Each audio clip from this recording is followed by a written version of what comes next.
There are people who go into a store and know exactly what they want, get it, and get out. And there are customers who carefully examine the selection of products they look at to make 100% sure they are getting the right one they wanted.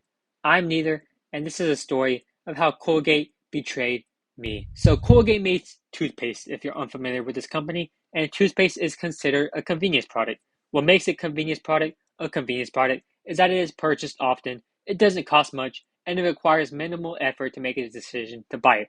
A car or a phone would not be an example of a convenience product because I'm not buying one often. I barely bought my first car a week after the semester already started, and the phone is not an example of a convenience product because it does not have a low cost. Have you seen the iPhone 17?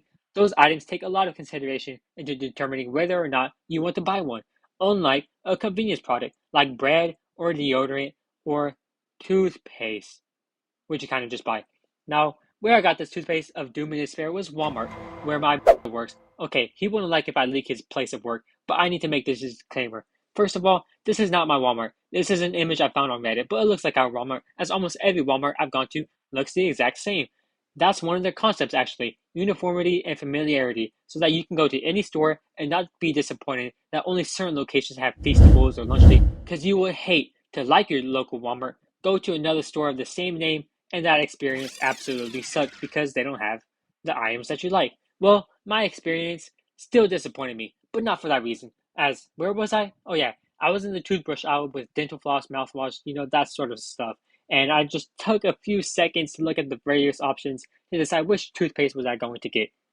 Seems simple, right? Like that was an easy decision to make. Well, it was, but that's not exactly a good thing because you see, stores know what they're doing with how they lay out products and decide what goes on what shelf. You can look into a paper by Valdimar Sigurdsson where they discover the placement of an item on a certain shelf affects the percentage of times it was purchased. And companies look at this info. They study their competitors and think, what can I do to stand out? Some make commercials. I see Crest commercials. They air them before movies play in the previews, which I think is odd, but they get attention. Meanwhile, my favorite, Colgate, has not had a single memorable commercial as they rely more on name recognition. You hear the name Colgate, and there's a high chance you're thinking of toothpaste and not the college. And no, that's not because the presentation I'm making has been completely about toothpaste up until this point, but I could have asked you the question before, and you would have likely thought the same thing.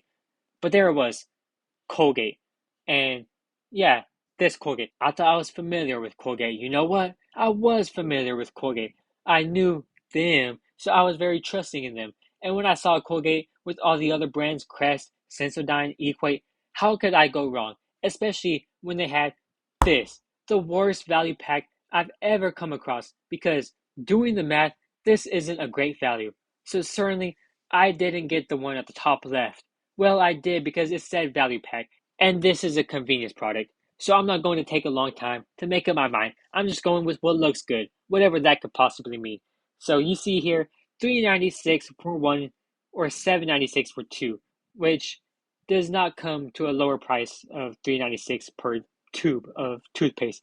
I was better off getting the single tube of toothpaste, but instead I got the value pack because it says value. That should mean you get a better value. Well, you don't right here. And yeah, I kind of messed up. But that's the brilliance of a convenience product. You're not supposed to take a long time making up your decision to buy it or not. You kind of just get it because you need it. And it's an instant satisfaction to that need buying a convenience product. It's not something to be proud of buying, but it's just, okay, you need it and you buy it. And as long as it stands out amongst the other competitors that are on the shelf, that it gets a job done and it fulfills your need of that, and it fulfills your need whether it costs you a little bit more or not, because there are actual value options out there. And next time, whenever I see value pack, I'm not going to be so quick to just assume that I'm getting a great value, and neither should you. Thank you for watching. See you next week.